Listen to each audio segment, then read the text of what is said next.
Un homme exceptionnel, au corps d'Adonis. Des muscles, j'en ai un maudit paquet. À la jeunesse éternelle. Je suis encore jeune, d'ailleurs, et beau. Intelligent et modeste. Quelle chance j'ai de vivre avec moi 24 heures par jour. Il suscite l'envie de ses semblables. Quelqu'un qui s'aime beaucoup comme ça, est-tu porté à se branler plus que la moyenne? Le petit breton, je vais vous dire une chose, le petit breton, là. Cet homme, c'est Régent Breton.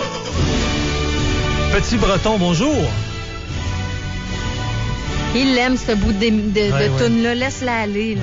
On va lui donner son moment de jouissance. Pour ceux et celles qui se posent la question, là, cette chanson-là, c'est le thème sur lequel entrait Randy, Macho Man Savage, dans la WWE. Le regretté Macho Man Savage. C'est à peu près le même profil que Régent. Ah oui. Même anatomie. Salut Régent Breton. Salut. Oui, on t'a invité pour parler, on leur parle. Fais-moi pas du niaisage aujourd'hui, que ça va être assez court. Je peux me mettre à bouder, moi, n'importe quand. Ça m'est très facile. Est-ce que tu regardais, parce que je voyais que tu avais le nez fourré dans le magazine de la semaine, est-ce que tu regardais la fille qu'on reçoit tantôt, qui, à côté de toi, te ferait passer pour un... Et à côté de moi aussi, un petit Chico. C'est un corps de femme. C'est un corps, non, c'est pas un corps de femme. C'est corps de... On se demande, c'est un corps de... Ce serait un corps très musclé. Là. Un quatrième sexe ou je sais pas quoi. Je pense que tu veux mettre ton grain de sel dans le TGV. Tu bon, t'es pris dans le trafic, toi, là? D'abord, je t'ai pris dans le trafic. Ça m'a pris 35 minutes pour venir ici, puis habituellement, ça m'en prend 4. Le TGV... c'est pas tellement le temps gagné qui va m'intéresser, c'est qu'on n'a pas les moyens de se le payer. C'est aussi simple que ça. Et il n'y a pas de densité de population. Il faudra le répéter et le répéter. En Californie, seulement la Californie, c'est 35 millions de population. Seulement la Californie. C'est le Canada. Ouais. Alors, c'est plus que la population du Canada. Ouais, qui est à 33. Et par ailleurs, inclure Québec dans le trajet jusqu'à Toronto. De toute façon, Montréal-Toronto, déjà, serait quelque chose qui on n'a pas les moyens, puis on parle même pas de rentabilité, là. D'ailleurs, les gens qui en parlent, qu'est-ce qu'ils disent? Ben, ce serait des infrastructures. Des infrastructures, tu vois, ça coûte rien, et c'est après ça, là, qu'on s'en sert, mais les payer, ça, ben, écoutez, on verra, là, on va pas s'occuper. On a les moyens. On va pas s'occuper. Ben, on a tellement les moyens, de toute façon, nos régimes de retraite, ça se passe très, très bien, il y a pas de déficit, et puis, non, vraiment, là, on peut tous payer, c'est bien sûr. Hein? On dépense la salive, parce qu'Harper l'a dit, t'es très, très clair. Dans le temps qu'il sera au pouvoir, il y aura pas de TGV au Canada. On s'entend là-dessus, là? Il l'a dit très clairement, il a posé la question. Les Américains n'en ont pas encore. Ouais. Et quand on parle de densité de population, j'aime autant vous dire que dans l'Est, il y en a de la densité de population, c'est bien évident. Hein? New York, Philadelphie, Washington, il y a du monde, là. Mais nous autres, il y en a pas, il y en a à Toronto. Il y en a à Toronto, du monde. Un Toronto-New York, possiblement. Puis même encore là, entre les deux, il n'y a pas grand-chose. Hein. Mais parler de... D'ailleurs, la bombe, à un moment donné, parlait d'eux. Puis d'ailleurs, on demandait au gouvernement fédéral de financer une partie du trajet américain. Parce qu'ils n'ont pas les moyens, les Américains. Puis nous, on l'a au Québec. Vraiment, on pourrait payer. D'ailleurs, je me demande pourquoi il y a pas plus de monde qui nous demande de l'argent, parce que on pourrait s'occuper de plein de choses. L'Europe va pas bien actuellement. Le Québec pourrait régler ça, peut-être. Ça va bien. Écoute, on a les moyens de payer 30% de plus au niveau de la construction, de tout ce qu'on fait faire des infrastructures au Québec. Fait qu'on pourrait économiser, on coupe le 30%, puis on se fait un beau TGV. Alors, essaie de t'imaginer un peu un TGV ailleurs qui coûterait possiblement 80 milliards. Essaie de t'imaginer ce que ça pourrait coûter ici. Non, c'est de la blague totale. Le TGV, faudra s'y opposer farouchement. C'est un gouffre sans fin. Et c'est rentabilité, oublions ça, mais même là, ça va être des déficits, même une fois payés, ça va être des déficits astronomiques. Il n'y a pas de monde, il n'y a pas de monde, il n'y a pas de monde. C'est pas comme au Japon où tu as une densité incroyable. Bon, t'as réussi à nous faire passer une petite vite avec l'histoire du trafic. Là. On est allé voir dehors, il n'y en a pas de trafic. Bon, mais tu nous en passeras pas une bonne sur En fait, ce qui est arrivé, c'est que je suis arrivé à un coin de rue. Oui. Et il y a un rassemblement, les gens se sont rassemblés pour me regarder. pour me regarder. Ah oui, OK. Je me suis dit, pourquoi je leur laisserais pas le plaisir de me voir? De le faire, bon. ben oui. Et là, il y a eu je me suis abandonné à eux et ça a pu durer une demi-heure, c'est possible. C'est correct. C'est justifié. Hey, je veux qu'on te parle de Pony de Marois, mais juste avant, on va se faire un petit dessert entre les deux. Le Canadien de Montréal est sur de la bonne voie, Régent. Le Canadien s'est mis à regagner. On a réappris à scorer des buts. C'est le fun. Mais on a reçu Jacques Demers vendredi. Moi, je trouve que les 3 coachs en arrière du Canadien sont plates, sont monotones. Ça manque d'émotion. On a posé la question à Jacques Demers, puis je vais avoir ton commentaire là-dessus. Nous autres, on disait que ça prend du punch en arrière du banc. Il me semble que l'époque des entraîneurs qui mettaient de la couleur... Ouais. Tu sais, il y a trois entraîneurs en arrière du banc. Je veux bien croire que les 3 peuvent pas être émotifs, mais ça n'en prend un moment donné qui brasse la soupe. Vous avez pas tort, t'as pas tort dans ce que tu dis. Amène de la passion, de l'émotion, tes joueurs vont te suivre. Michel Bergeron, c'était un grand coach pour ça. Moi, Mario Tremblay, quand il est arrivé avec le Canadien, il y en avait de l'émotion. Pat Burns, là, de faire Pat Burns, oui. Il en mettait de l'émotion. Là, je veux pas partir de rumeur Roy à Montréal, là. Mais amener Patrick Roy quelque part dans la Ligue nationale, il va en avoir de l'émotion. Pas à courir sur le banc, mais l'émotion, ça se transporte à dans tes joueurs. Puis souvent, ça manque du côté du Canadien. Souvent, un joueur ou des joueurs s'endorment. Quand tu fais 7-8 millions, c'est garanti, c'est de la routine. Mais quand tu mets de l'émotion, ben, écoute, tout le monde embarque. Je te dis ça parce que toi, dans tes cours, t'en mettais de l'émotion. Mais derrière le banc, je suis pas évident. Parce que, as-tu vu Tony La Russa, le coach des Cars de Saint-Louis? Pas d'émotion. Oui, mais c'est au baseball. Ah, tiens donc, c'est du sport. As-tu vu au football, le coach de Nouvelle-Angleterre? Hein? Ouais. Le coach, oui. T'as des coachs au football qui sont émotifs. Oui, Belichick. Non. Hein? Il est cool. Il faut garder son sang-froid. Il faut être en contrôle de la situation. Parlant d'émotion, oui, je me souviens très bien de Mario Tremblay avec Roy. Hein? Est-ce que tu te... Alors là, c'était de toute beauté. Oui. Alors là, j'aime autant dire que quand Roy est sorti, c'était pas beau. Vas-tu me dire que tu veux des coachs plates en arrière du banc au hockey? La question n'est pas être plate. D'abord, le coach, c'est pas un prof. Un prof doit donner un bon show, mais un coach, c'est pas lui qui donne le show, ce sont les joueurs. Une des dimensions majeures, selon moi, c'est il est solide. C'est-à-dire qu'il y en a vu d'autres, et puis en période de turbulence comme celle que le Canadien a connue en début de saison, ça prend quelqu'un qui en a vu d'autres et qui se dit, bon ben voilà, c'est déjà arrivé, puis ça va arriver encore. Maintenant, voici ce qui se passe. On l'a analysé de manière systématique, et ce serait ceci et ceci. On s'énerve pas, et puis maintenant, on se regroupe et on corrige ceci et ceci. C'est pas... Bowman, c'est un émotif. Hein, Bowman a gagné des Coupes Stanley. Demers a gagné des Coupes Stanley. Ce que je sache, moi, Savard Bowman Martin n'a pas gagné des Coupes Stanley. Bowman, c'était pas plus émotif qu'il faut, là, fais attention. C'était pas plus émotif qu'il faut. Puis ensuite, c'est des équipes pactées. D'accord? Bowman a eu des équipes pactées. Pas besoin de te dire qu'à l'époque, Canadiens repêchaient les 2 premiers francophones.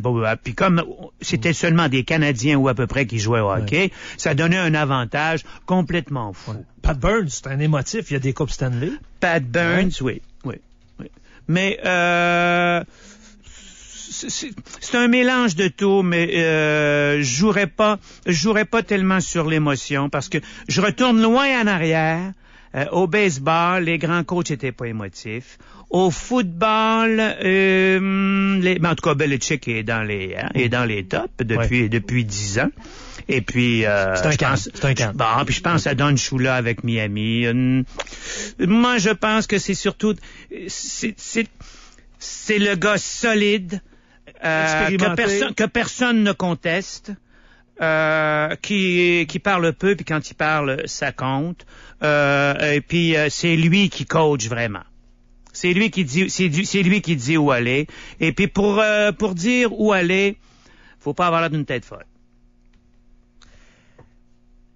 C'est parfait, c'est réglé. On n'ira pas plus loin sur cette discussion-là. Comment ça a été émotif? Non, je l'ai écrasé complètement. Du tout. Non, c'est parce que je veux dire, ça finira plus, là. Il va me sortir des noms, je vais y en sortir. Dans ma tête, moi, Pat... Tirez-vous les cheveux. Jacques Demers, c'est un gars qui a brassé à ça quand c'était le temps. On veut du sang, là. L'autre fois, il parlait... Jacques Demers, il a gagné... Je me demande si c'est pas... Non, mais ça, je me demande si c'est pas... Quand ils ont gagné en 80... C'est 93 avec Demers ou 86 ou 93, je me souviens. C'est 93. 86, c'était Perron. Bon, alors, mon Perron. Bon, tu vois, Perron gagne une Coupe Stanley, ben, je me dis, il y a quelque chose de bizarre qui se passe, là, quand même. Comment se fait-il que... Mais c'est un très bon technicien, Perron. Non, c'est un gars technicien. C'est pas... Moi, je pense qu'ils ont été... Bon, il y avait Roy, c'est bien sûr, qui a fait des miracles. Et puis sinon, je pense qu'il y a eu pas mal de chance ces années-là. Puis d'ailleurs, bon, il n'a jamais passé proche de regagner depuis ce temps-là. Pourtant, en 93, l'équipe est restée la même pendant un certain temps, puis ils se sont pas rapprochés. OK. Là, ce que j'ai bien compris, c'est que Martin, il y a eu une grosse tempête, il est resté calme. Il y a une tempête en ce moment aussi au PQ, au Parti québécois, Régent. Qu'est-ce que c'est, rappelle-moi, qu'est-ce que c'est le Parti québécois? Il y avait le Bloc québécois, si je me souviens. Le Bloc québécois. Ouais. Martine, est-ce que... Il y avait Duceppe en tête du Bloc québécois pour un bon moment. Duceppe à la tête du Bloc québécois. Yes. Pendant 1/5 de siècle, ou à peu près, si je me souviens. Il était là longtemps. 1/5 de siècle, oui. Alors lui, il s'est fait débarquer à tour de bras, mais alors le débarquer comme ça dans l'histoire du Québec, c'est à peu près... bon, c'est dans les rares. Et ça, c'était le 2 mai, il y a 6 mois. Entre-temps, Pauline est réélue à la tête du PQ avec 93%. Ça, puis l'unanimité, c'est pas loin. Ça ressemble d'ailleurs à l'Union soviétique, où les votes, c'était 99,2 à peu près. Et puis ensuite, alors là, les gens se disent, ben voilà, on va aller à gauche. Ça, c'est le NPD, les socialistes. D'ailleurs, ils sont déjà appelés carrément les socialistes, soit dit en passant.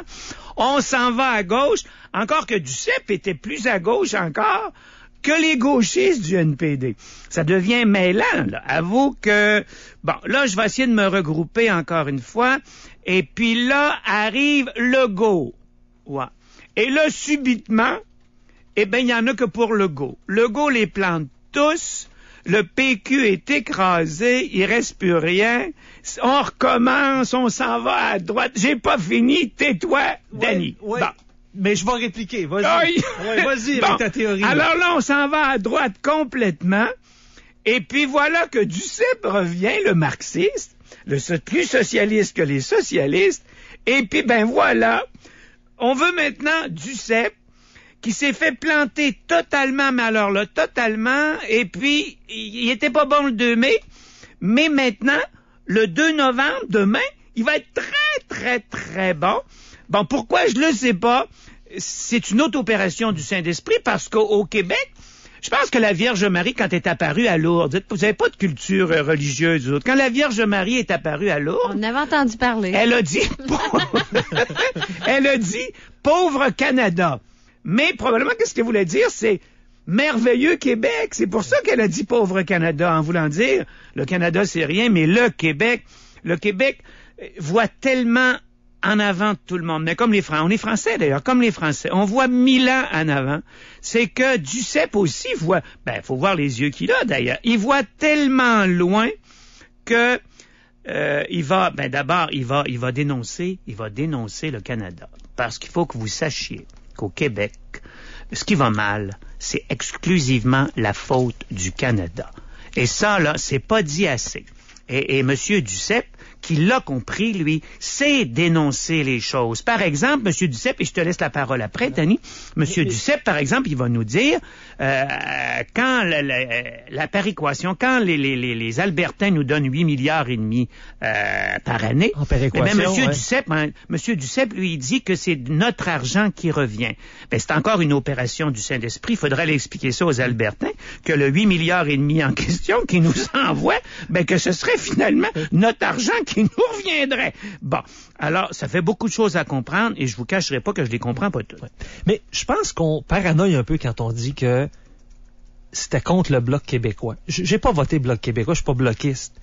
Les conservateurs ont saigné, les libéraux ont saigné aux dernières élections, et aussi le Bloc québécois. Je pense que les gens avaient un ras-le-bol de la politique en général. On a voulu du changement. C'est sûr, au Québec, on veut du changement. Comme aux prochaines élections, font probablement, mais c'est sûr que Charest nous motive à ce qu'on veut. Alors on veut du changement, ce qui expliquerait qu'on veut du CEP. Il est là depuis seulement... Il est là depuis seulement 20 ans.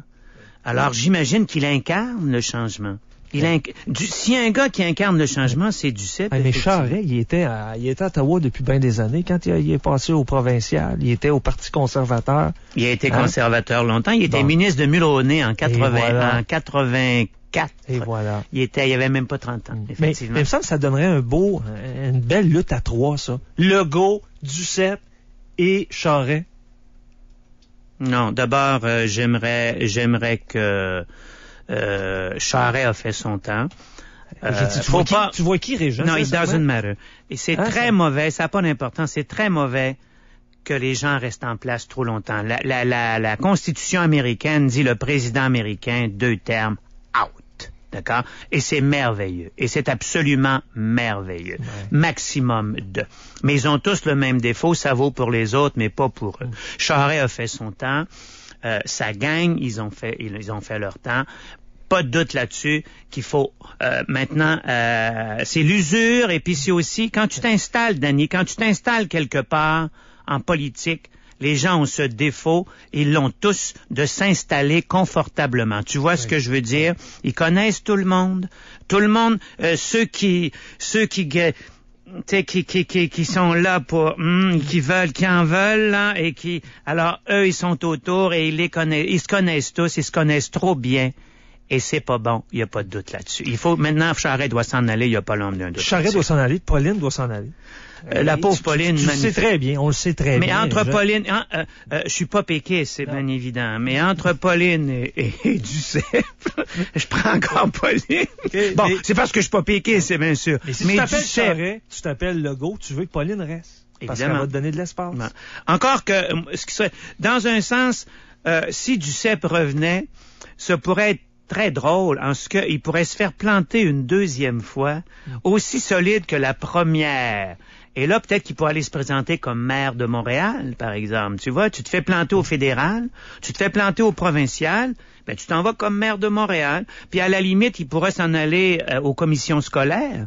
Et les commissions scolaires aussi, où là, les gens votent pas. Il y a seulement à peu près 4% des gens qui votent. Peut-être qu'à ce moment-là, Duceppe a des chances d'être élu. Mais tout ça, là, on parle des leaders, mais c'est pas flatteur pour les Québécois. Ça envoie une image pas très, très sérieuse. Passer d'abord, le NPD qui n'existait pas avant le 2 mai, qui est devenu le parti d'opposition au Canada, parce que, bien sûr, au Québec, il y en a 52. On a élu n'importe qui, et pire encore, des étudiants qui se demandaient quoi faire, et puis on les a posés à peu près n'importe où. Ça signifie qu'on vote pour n'importe quoi, n'importe qui, n'importe quand. J'ai un beau petit chien, moi, qui s'appelle Bambou. C'est un petit pékinois. Il est beau, c'est incroyable. Quand sur la rue, les femmes, quand ils le voient, je te jure, là, ils le regardent plus que moi. C'est pas peu dire. Hein? Bon, il est beau, c'est incroyable. Et je me dis, c'est possible que je le présente aux prochaines élections. C'est possible que je le présente, et je suis sûr qu'avec sa photo, si la gang du NPD a pu être élue, hein, si les bloqués ont pu faire tout ce chemin-là pendant tout ce temps-là, je vois pas pourquoi mon Bambou pourrait pas aller faire un terme ou 2. Ça se peut-tu que le PQ, ça soit ingouvernable? Parizeau a eu mal, Bouchard a eu mal, René Lévesque a eu mal, c'était le fondateur quand même, Boisclair a eu mal, là, regarde, c'est Pauline là, qu'on va saigner. Là, je vais être très méchant. Moi, je vais être très méchant. Un parti nationaliste, trop souvent, fait appel aux instincts les plus primaires. Hein? On est différents. Nous autres, on est comme ça, puis les autres, ils sont pas comme nous autres. Comme si, en Occident, existaient encore ces différences. Hein? Ça ne signifie plus rien ou à peu près. Mais tant qu'on va mettre l'accent sur ces différences insignifiantes, bien sûr, les maudits nationalistes, puis les pires histoires, l'histoire de l'humanité, c'est quoi? C'est race, langue, religion. C'est ça qui débouche sur les pires horreurs. Hein? On n'est pas différent. On n'est pas différent du tout. Les jeunes, quel différent? Qu'est-ce qu'on a comme valeur qui serait différente de celle des Canadiens, de celle des Occidentaux? Les jeunes aujourd'hui voyagent à travers le monde sans arrêt, toujours. Ils ont 20 ans puis ils vont en Chine. Hein? Ils vont partout. Qu'est-ce qu'ils en ont à foutre de cette différence québécoise? Par ailleurs, on parle même pas une langue potable. Notre Québec, on se distingue, on dit qu'on est francophone, et personne dans le monde francophone ne peut nous comprendre. C'est quand même incroyable. Il faut qu'on sous-titre nos films. Ils doivent se demander si on n'est pas zoulou. Non, mais Régent, quand tu vas en France... Tais-toi quand je parle. Je tolère pas qu'une femme réponde. À profusion que tu peux pas comprendre souvent ce qu'ils disent. Alors là, tu tombes mal. J'ai vécu 4 ans en France. Sort le week-end, le shopping, c'est quoi ça? C'est pas des anglicismes. Ce sont des anglicismes, mais au moins tout le monde comprend. Mais on sait pas parler, mais on sait recevoir. Mais pourquoi la langue est si importante et qu'on la respecte pas? C'est toujours la même question que je pose. Pas sûr que les Américains parlent bien, Régent, sans toi puis moi, là. Je te parle pas de bien parler, je te parle que soit compréhensible. Un Américain qui parle est compris par un Anglais. Un Québécois qui parle n'est pas compris par un Français, n'est pas compris par les Africains qui parlent français, n'est pas compris par un Belge, n'est pas compris... Une semaine à Cuba avec des Français, 2 couples, puis on s'est très bien compris. Parce que tu t'es forcé pour bien parler. Du tout. Et ensuite, tu fais de la radio. Et ensuite, autre chose, t'es tellement snob, tellement prétentieux que ça m'étonne pas du tout qu'il t'ait compris. Je suis à l'image de mes collaborateurs, d'ailleurs. Je me demande lesquels, mais en tout cas, je m'inclus pas là-dedans, ça y a pas de doute. C'est ça. Il l'a dit, Lauzon. Je te fréquente trop, Régent. Aïe, il cite Lauzon. Il cite Lauzon pour s'en sortir. Hey, merci. Puis le prochain coup, c'est donc d'être à l'heure. Ouais, ben ça va dépendre. Donnais-tu tes cours avec toi 40 minutes de retard? Non, j'étais toujours en temps. Je suis jamais arrivé en retard. Oui. Mais alors là, je te jure, c'était impossible. Je serais parti avant que j'aurais pas progressé davantage parce que pendant les 15 premières minutes, j'ai à peu près pas bougé. On te souhaite une bonne semaine, Régent Breton. Je t'en souhaite une, toi aussi. Salut. Salut. Radio X.